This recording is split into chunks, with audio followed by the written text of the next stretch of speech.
എന്താണ് റഹീമിന് സംഭവിച്ചത്? വർഷം 2006. അന്ന് സൗദിയിൽ ഹൗസ് ഡ്രൈവറായി ജോലി ചെയ്യുകയാണ് റഹീം. വധശിക്ഷയ്ക്ക് കാരണമായ സംഭവം നടന്ന ദിവസം. മെഡിക്കൽ ഉപകരണങ്ങളുടെ സഹായത്തോടെ ജീവിക്കുന്ന സൗദി ബാലനെ തൻ്റെ കാറിൽ കൊണ്ടുപോവുകയായിരുന്നു റഹീം. സിഗ്നലുകൾ കട്ട് ചെയ്ത് ഡ്രൈവ് ചെയ്യാൻ പിന്നിലിരിക്കുന്ന കുട്ടി നിർബന്ധിച്ചുകൊണ്ടേയിരുന്നു.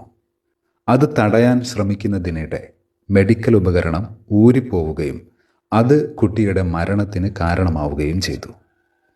വധശിക്ഷയിൽ നിന്ന് റഹീമിനെ ഒഴിവാക്കി മോചിപ്പിക്കാൻ കുട്ടിയുടെ കുടുംബം ആവശ്യപ്പെടുന്നത് 1.5 കോടി സൗദി റിയാലാണ്. 350 ലക്ഷം മലയാളികളിൽ നിന്ന് സന്മനസ്സുള്ള ആളുകൾ ചെറിയ രീതിയിലെങ്കിലും സഹായിക്കാൻ ശ്രമിച്ചാൽ അദ്ദേഹം ജീവിക്കും. എനിക്കറിയാം നിങ്ങളെല്ലാവരും ഈ വീഡിയോ ഷെയർ ചെയ്യാൻ സന്നദ്ധരാണ്. പക്ഷേ ഈ ആപ്പിലൂടെ പണം അയച്ച ശേഷമാണ് ഞാൻ ഈ വീഡിയോ നിങ്ങളിലേക്ക് ഷെയർ ചെയ്യുന്നത്. നിങ്ങളും പണം അയച്ച ശേഷം മാത്രം മറ്റുള്ളവരിലേക്ക് ഷെയർ ചെയ്യുക. എല്ലാ വിവരങ്ങളും ഈ ആപ്പിലൂടെ ലൈവായി കാണാം.